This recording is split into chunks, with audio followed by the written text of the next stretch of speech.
Good evening from Vernon, British Columbia, May the 16th, oh no, 15th, 9:30 p.m.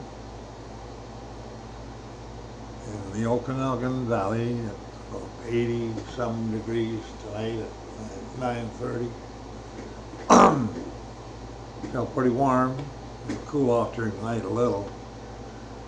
I think it's going to kind of cool down a little bit. It's going to go up, a bit, 33, 34 or something Celsius, and then going to cool down later.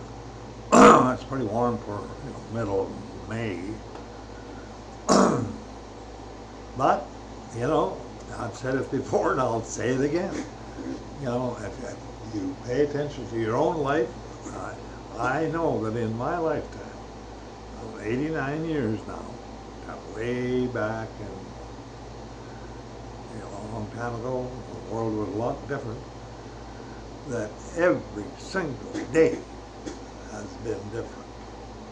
And one week to the next, that you didn't really notice it, but you did notice it. And a lot of times, you'd forget about it, whatever. It's getting more pronounced now. And I have to admit that, I don't believe in this business of saying we're going to save the planet by doing this and that and this and that. The planet is pretty independent of what happens to the planet.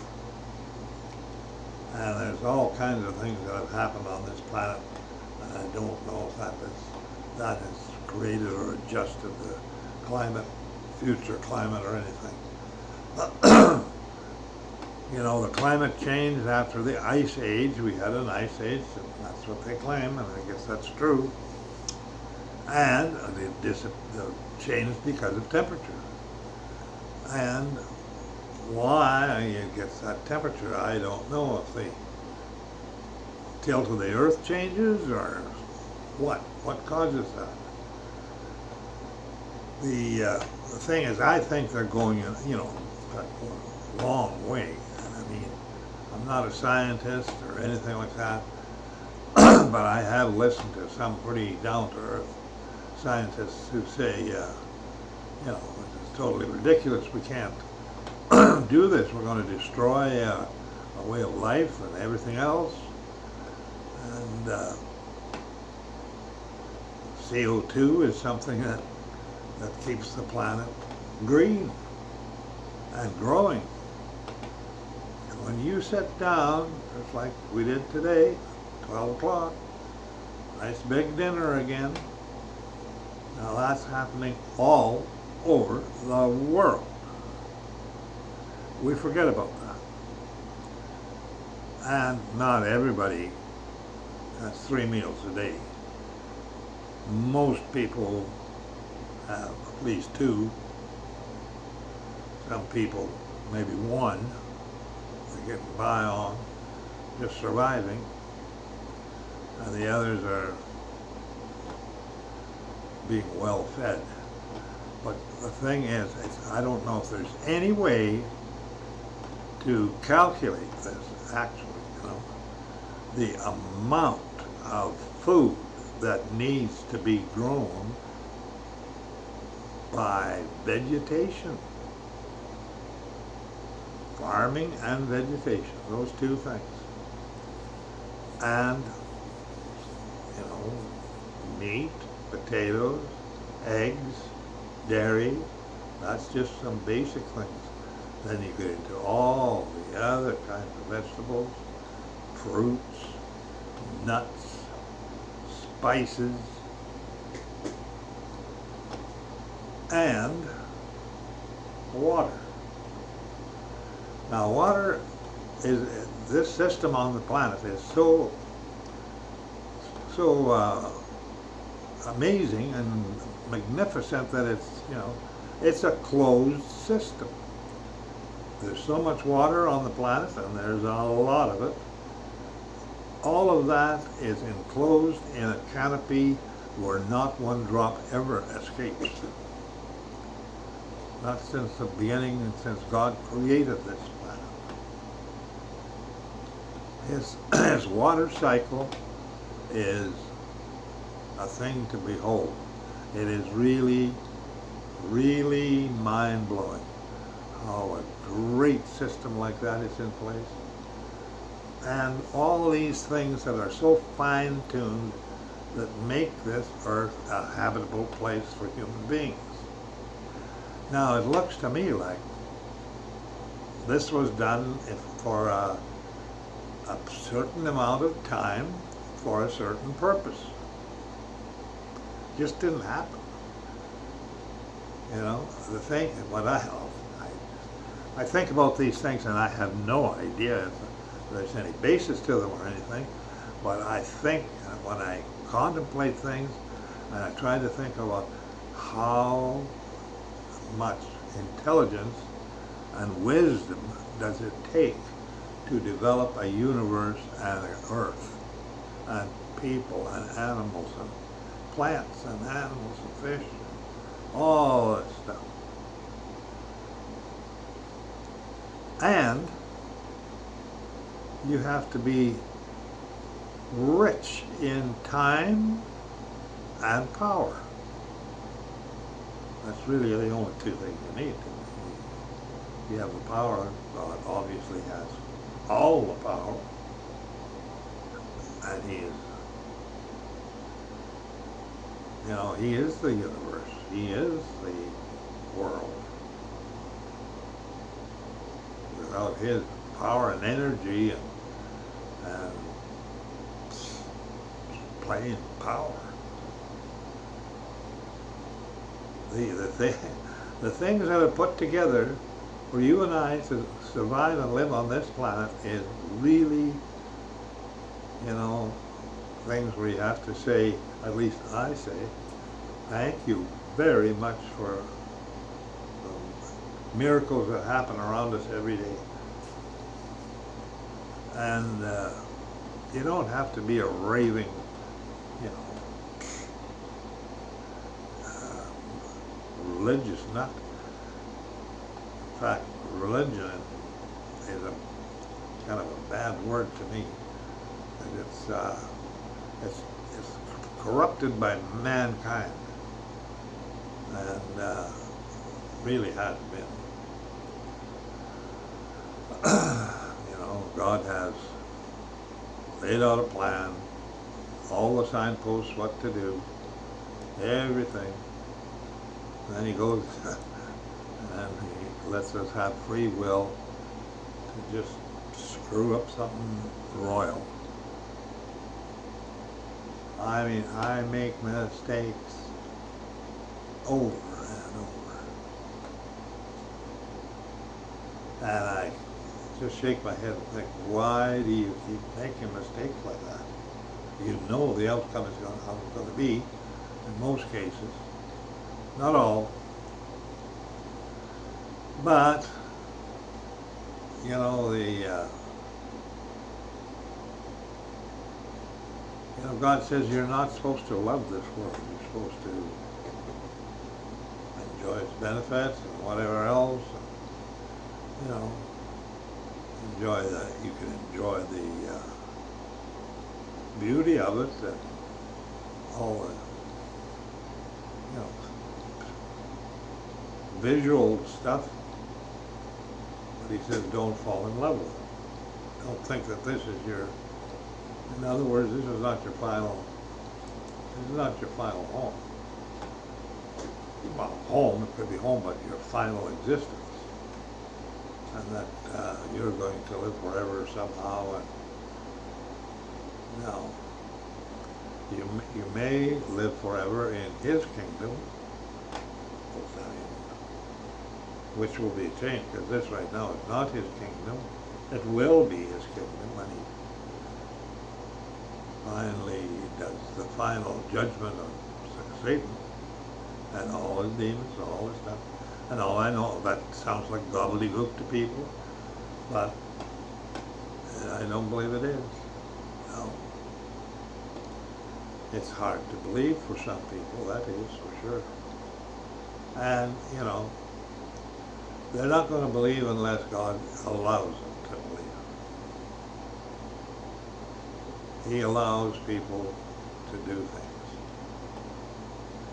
He allows people to not believe in him. He allows people to sin in the worst way, break his laws left and right. He allows all that. And he doesn't condemn them. He says he lets them condemn themselves because nobody can break his law. Nothing in the universe can break his law. His laws have penalties. Strict, hard penalties. Breaking his laws, penalty is one simple thing: death. And to avoid death, he put in a plan for you and I to avoid death. You know, when you get up in the morning, like I went out this morning about 7:34 to 8, and I drove out to that old community that we started in 1989, and there, you know, it was warm already, like it was like it had to be like about 70 something early in the morning even, and not a cloud in the sky, just clear blue everywhere you look. Now to me that is something. Every time I go on an airplane, I'm flying in clouds, clouds, clouds, clouds, clouds, and tons of clouds. And that's, you know, that's part of his water system. You know, I guess there's water above us, water below us, and water on the surface. And rivers that are running underground, and they call them atmospheric rivers in the, you know, in the sky. That's what they call them now. They're like, and they are kind of like an atmospheric river. They're just full of moisture and water, and you can imagine when it comes down, like, you know, a couple of inches of rain is a lot of water. That's over the whole country. You wouldn't have to be a very big piece of anything to have 100 gallons. Oh, yeah. And, you know, I remember, you know, looked at these videos and pictures of, I haven't seen one, you know, in a store or anywhere, but where they have a glass,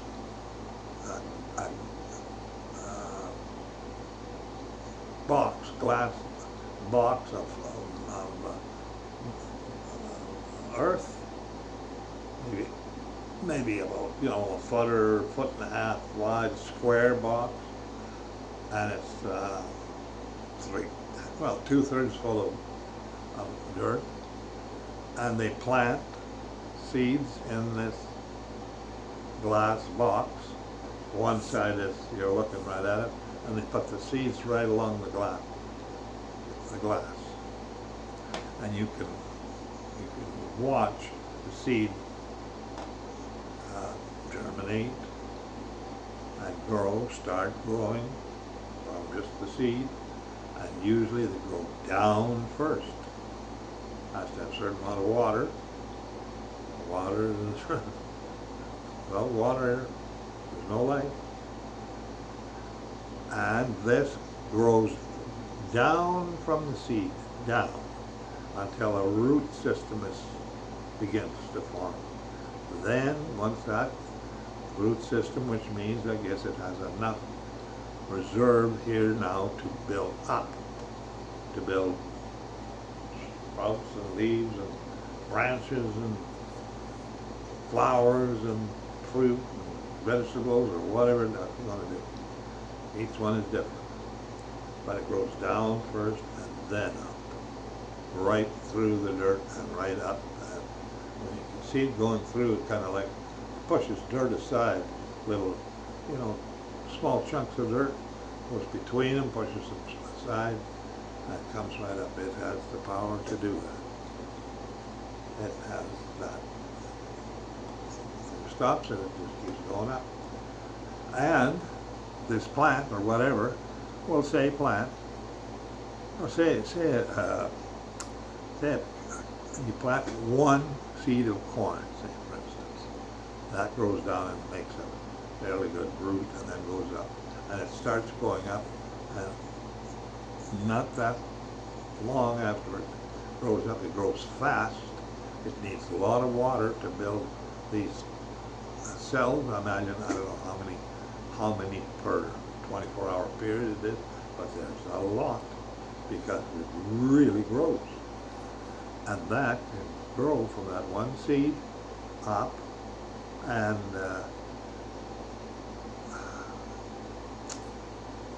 one seed, that stalk goes up, and on that stalk could be, I don't know, 6 or 8 cobs, 3 cobs, 2 cobs, 1 cob. But even if it's 1 cob, that's like 1 to, what, 150 or something. If there's kernels on the corn cob, every one is a replica of what was seeded. That funny thing, a seed has to die to produce. That's most likely a pattern for most things on this, most natural things on this planet. Just about everything. And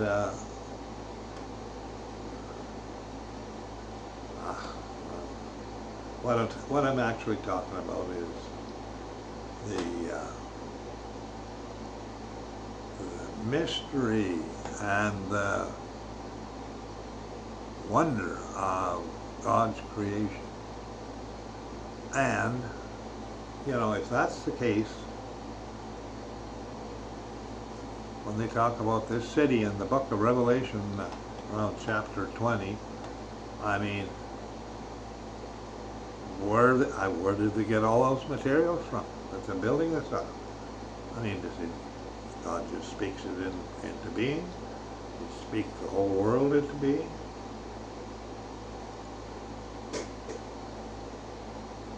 And how does that work? Where does it come from? Where does that energy come from? Where does all this come from when you have power like that? Obviously, it's unlimited power, unlimited time, unlimited whatever. But let's get back to the food supply. You know, it's pretty fragile. If the trucks don't get diesel nowadays, you don't get anything in the store. I don't know where you're going to get it from. And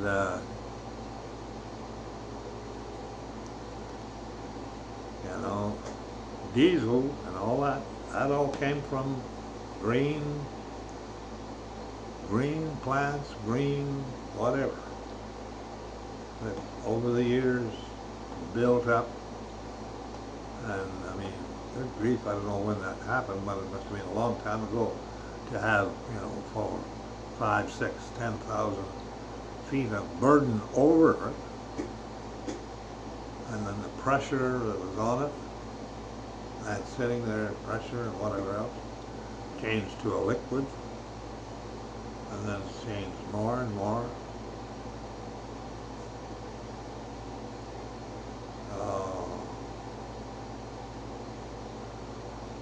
I don't know. I often think, you know, we really don't deserve what God has in mind for us because we haven't done a thing. We haven't done anything. God put in place a way for us to be born, created, starting with 2 cells, male cell and the female cell, and gone from what? Cain was the firstborn, okay? Cain, and then Abel. From there on, it's gone to 8 billion. It's about 8 billion now, I think. I wouldn't be surprised if it'd be close to 100 billion people have lived and died on this planet. Gone through this planet. All the countries of the world, all the people that were born and died in wars and natural. And it's pretty amazing that God set up a system where people grew up, lived 60 to 80, 90, 100 years, some more, and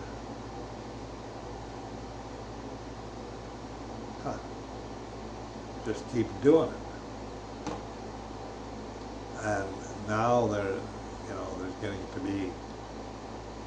getting to be problems in maintaining this kind of world because of the sin problem, the lawlessness, and that's the worst 4 words. I don't know you. That Christ could say to someone when he judges the world. I don't know you. Depart from me, ye who practice lawlessness. That means breaking the law all the time.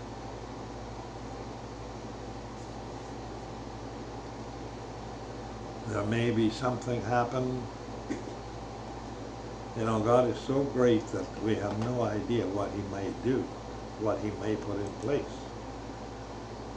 One thing that makes me think about things, they're trying to wrap your head around this big city that he says is eventually going to be his city, the city of God, and his headquarters, whole universe, right here on planet Earth. I mean, boy. And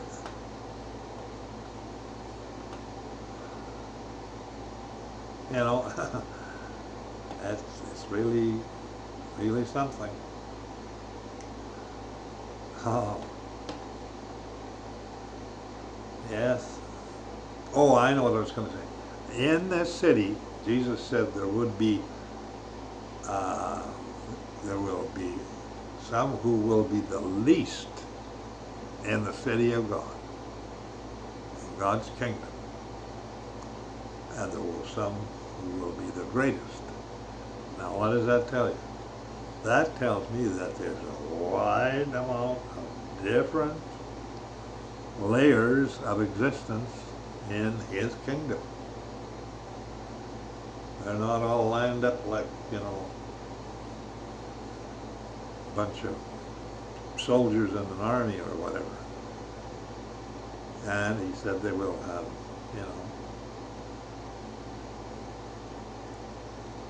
they will have characteristics, I guess, that's kind of what they used to have or something. I don't know if it pertains to that, but kind of sounded that way. Very interesting. These are most likely the most interesting times you could be alive on this planet. And maybe not quite, maybe when it comes right down to the nitty-gritty, I suppose it's going to be, really life and death then. But it'll be, a concentration of time coming together to a final deal and done. This age will be done. And then the whole plan of God is come full circle. So, I mean, there's a lot of tough stuff for this world and the generation that's coming up. This, maybe it's just this generation, I'm not sure, or if there's yet another one, who knows. I mean, it must, it sounds to me that once it starts, just like it looks like it's starting, that it increases in intensity and in speed and whatever else. Just like a rolling ball that gathers more and more and more and more and more and more, and finally comes to an end. Anyway, it's quite the thing when God has given us a book outlining the beginning from the end. He says, I'm Alpha and Omega. I am the beginning and the end. And I'll tell you about it. That's you know, that's quite a thing. I just about was going to say that's pretty white of him. Better not say that again. Oh, how easy it is to get into trouble. Oh, ooh, very easy. Anyway, that's it.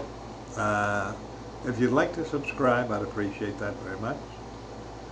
And if a few more of these come along, which I imagine there will be, you'll get a notification and you can take a look at it if you like. It's not hard to subscribe. It's just a little tick here or there. And besides that,